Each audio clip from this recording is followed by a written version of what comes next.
Hi everyone, George here and welcome to part 2 of my video all about this Betta Aquascape. If you missed part 1, which is all about upgrading the equipment and stripping the scape down, then check it out. I'll leave a link up there. Can't wait to get scaping. So if this is your first time on my channel and you're interested in aquascaping, then do consider subscribing, hit that bell and you'll get notified every time we upload a new video. Also try to watch the video right to the end because I've got one of the most important questions I've ever asked. Okay, just to recap about the aquarium itself, it's an Aquascaper 300, measures 30 centimetres cube or 12-inch cube, which is 27 litres or around about 7 US gallons, super low iron glass, lit with the Twinstar 300E LED, great for colour rendition and plant growth. Filtration we talked about in part 1 of the video, it's the Oase FiltoSmart Thermo 100, which has got an integrated heater as well as the filtration, and also a fitted clear hose and a glass outlet and inlet, and the glass is a special design. The outlet, it has a O kind of shape, which is perfect for minimising the turbulence in the aquarium for our chosen fish. We're reusing the substrate from the old layout, and the reason for that is it contains loads of beneficial bacteria, which is going to help the new aquascape and hopefully limit any potential algae issues that often occur with new aquascapes. The substrate itself is a base layer of Tropica plant substrate, and that's topped off with an inert quartz gravel with around about 1 millimetre grain size, and it's like a nice natural browny grey, almost like a reddy hue to it as well, so a really nice attractive coloration. Okay, let's talk about one of my favourite topics, hardscape. Now if you've watched any of my videos you probably know how much I love hardscape, and that's because it's so important in aquascaping. If you start off with a strong hardscape, we can very likely create a strong aquascape. On the other hand, if you start off with a weak hardscape or no hardscape at all, you have to really rely on the plants for the impact, and that can be quite challenging, and certainly very challenging when creating a brand new aquascape. You probably want high impact right from the start. So let's start off with our wood. I've got 2 pieces in here. It's been pre-soaking. It's not quite sinking yet, so I will have to take measures to stop it from floating. This is called Sumatra wood from Unipac. Beautiful, got lots of opportunities there to attach our epiphyte plants. I really like complex wood with lots of kind of thinner textures, branches, just adds more visual impact. We have another piece here, much smaller. This is actually red moor roots, but very similar to the Sumatra. And then here we have another piece of Sumatra here. And again, lots of intricate kind of branches, loads of opportunities to attach our epiphyte plants. And then we'll move on to our stone. Got some beautiful Frodo Stone here. This was hand selected for me by my good friend Adam Pascala, who runs the ADA Idea Studio in Poland. In fact, I'm visiting him next month, so you can look forward to some hopefully epic video content coming your way. And I've got a couple of nice pieces here. Now, I normally go for odd numbers, but I think 1 would be not enough and 3 would be too much, so I've gone for 2. And obviously the wood as well is going to enhance the whole aquascape. I know I'm going about hardscape all the time, but just a top tip for you guys. When you go to your store, just check out the hardscape selection, and even if you're not in the market for actually buying any hardscape right there and then, consider just hoarding it. You know, whenever you visit a new store, just check out their selection, just buy 1 rock or 1 piece of wood and gradually build up a collection over time. And this will give you more materials to work with. So when you do fancy creating a new aquascape, you'll always have new materials on hand to experiment with and to practice with. And that's what makes you become a better aquascaper, just by practicing. And the more materials you have, the better practice you can get. Okay, let's challenge myself. Let's see how quick I can create an awesome hardscape layout. So I've got 3 pieces of wood, 2 rocks. We don't have to use them all, but we'll see how we go. So I'll start off with the biggest piece of wood, which is this here. Position it just off center to create a nice compositional balance. Partially bury it in the substrate to help prevent it from floating. Quite nice to have a little bit potentially coming out the surface, protruding from the surface. I think that adds a sense of nature. There is a fairly confined space we're working in, so we are limited obviously to the size of hardscape we can use. What I recommend you guys do at home is really take your time doing this.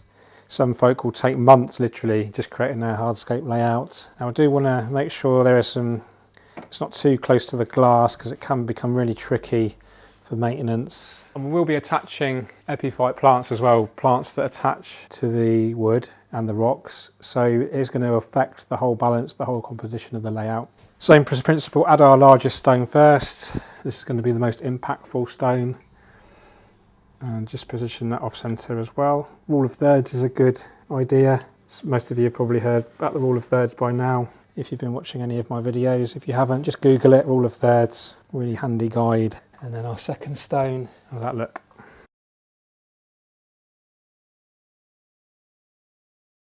Okay, that's the hardscape complete, really happy with it. And hopefully it shows to you guys, if you start off with really good materials, you can quite quickly create something quite impactful. So next step is to prepare our plants. Quite simple, we'll go foreground, midground, background, and then finally we'll attach our epiphyte plants. These are plants that attach to the wooden rocks, and then we'll add our floating plants right at the end. First plant we're going to use is Lilaeopsis brasiliensis. Now this is an easy category foreground plant. Never actually grown a full carpet with it yet, so it'll be interesting to see how I get on with it in this scape. Will potentially grow without CO2 injection. Doesn't need much light, is quite prone to algae. So I think the floating plants are going to help here because they're going to obviously limit the light. It is quite a strong light, the Twinstar 300. I think it's 17 watts. Separate our plant into individual portions, quite simple. The more portions you separate into, the better coverage you get. So if you are on a limited budget, then you can make one pot go quite a long way. Now it is worth reminding you guys that the more plants you have, the healthier those plants are, the less chance of algae you get. So hello Tommy. Okay, so we grab our individual plantlet in between our tweezers and then gently push it into the substrate and hopefully it will stay there. There isn't really an optimum depth to plant, but as long as the roots are in contact with the substrate and they're deep enough to be anchored. Now what you can do to ensure even coverage is plant at one extreme of the tank, so all the way to the left, all the way to the right, and then do the opposite and then plant in between and then keep repeating that process. Okay, next plant we've got is Cryptocoryne lutea. Now this is an aquadip crypt and I've never actually used this before. I bought this from Aquarium Gardens. Cheers for the discount, Dave. It looks very much like Cryptocoryne willisii from Tropica. I'm not sure if it's the same species. It's the funny thing about crypts, a lot of them are kind of misidentified or unknown identification. So let me know in the comments, guys, are you a bit of a... Hello Tommy. Do you like the crypts? Please don't eat them. A top tip for you is actually separate it underwater. It makes it much easier. So it's important to remove as much of the rock wall or the stone wall as you can. This contains loads of nutrients because this is what it's growing in the nurseries hydroponically. So the stone wall is actually loaded heavily with nutrients, and this can potentially be a food source for algae. So it doesn't look very nice either. The bits will float off in the aquarium and it tends to look a little bit unsightly.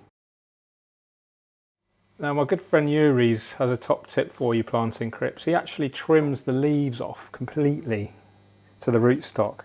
Now that's to prevent crypt melt. So what crypt melt is, if you didn't know, the plant struggles to adapt from its emerged state, which is growing out of water, to its underwater state called submerged growth. And during this process the plant can really struggle and it tends to shed its leaves.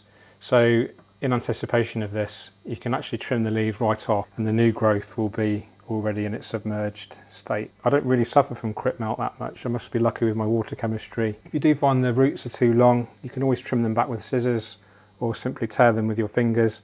This is going to make the planting process much easier and it's also going to stimulate new root growth. So I love crypts. They're one of my favourite plants. They're very low light tolerant, don't need CO2 injection, don't need much fertilisers, although they will benefit from a nutrient-rich substrate and they will benefit from CO2 injection and good lighting and good nutrients, but they're very easy, so they don't necessarily need these things. But one of the main reasons I like them so much is that they're very slow growing, very sustainable, ideal for low maintenance aquariums, and that's what we're going with this tank. You know, the reason I did rescape it from scratch is to do a reboot, if you like, and use much slower growing plants. You know, we'll have, at the moment I've got 3, this is the 3rd scape on the go. I'm going to be doing my 600 soon.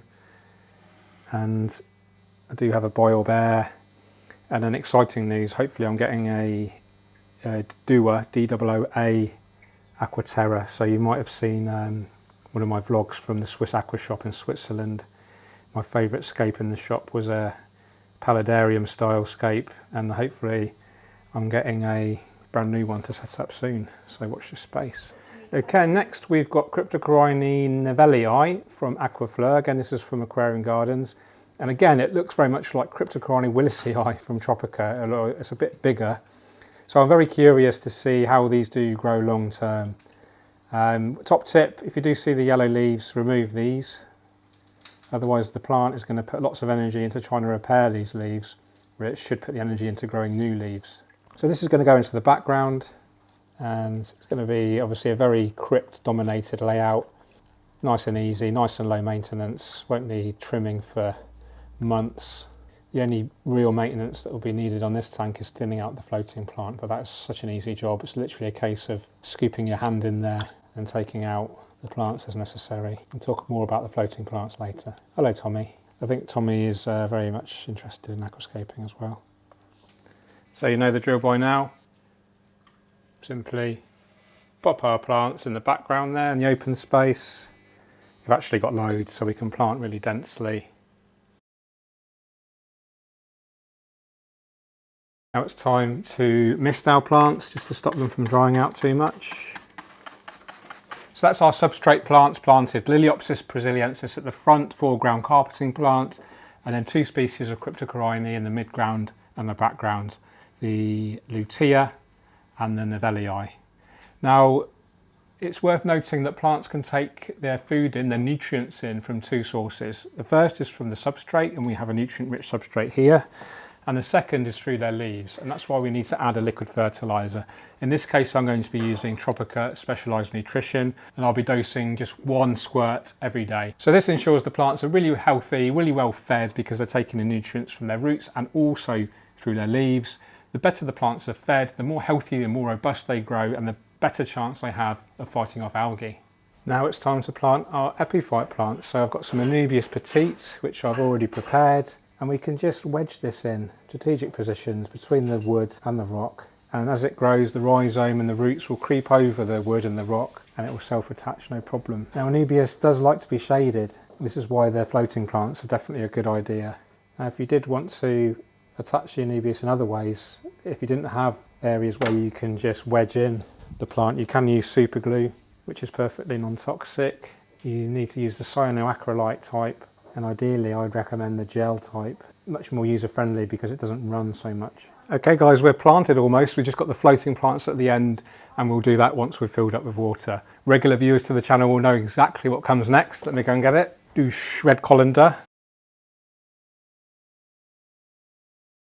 So we've filled up with water, we've fitted the equipment, so the filtration's working, we've got the clear tubing, the spin glass outlet and the glass inlet, the CO2 units fitted. Now all that's left to do is add our floating plants. So it's important that we add quite a lot of the floating plants to this new setup, because the lighting is quite bright. It's 17 watts, the Twinstar 300E, over 27 litres of water, or 7 US gallons. This is regarded as quite high lighting, and the plants aren't particularly fast growing. In fact, they're all slow growing plants. So the slower they're growing the plants, the more prone it is to algae, put very simply. So by adding the floating plants, we're shading the plants underneath and effectively turning this from a high light setup into a low to moderate light setup. And this is going to help prevent algae. Also, the floating plants provide other benefits. They grow very quickly, so they provide lots of oxygen through the roots, and they take up lots of nutrients as well because they grow so fast. So this also helps to prevent algae. And they can be thinned out very simply. As you can see, you can just literally scoop them out from one aquarium and place them into another. Floating plants also benefit the fish. They give them more shelter, they make them feel more secure, and even in some cases the fish will use the roots to help breed. The floating plant we're using here is Salvinia auriculata. This is from the Tropica 1-2 grow range, and it's really easy to manage. Unlike things like lemon minor or duckweed, it's easy to control. You can just scoop it out like I've done, and the roots don't grow too long. Something like Amazon frogbit or Limnobium laevigatum tends to grow really long roots, which will actually grow down to the substrate if you let them, and this can look quite unsightly for some aquascapes. So in my view, Salvinia, this species of Salvinia, is probably my favourite floating plant.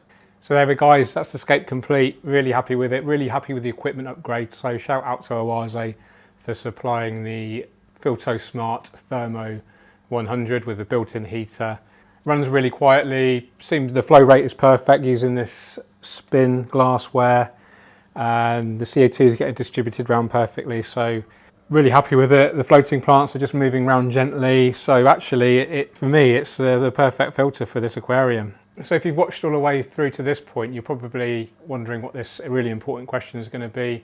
Well, before I ask it, I just want to give a shout out to someone. Her name is Dang Cute Fish, an Instagrammer, a very talented artist, and she's actually drawn a picture of Nimrod for me. So I just wanted to show you some of that, and she actually sent me a video of her drawing, etc. So it's really cool. So make sure if you do have an Instagram account, do give her a follow.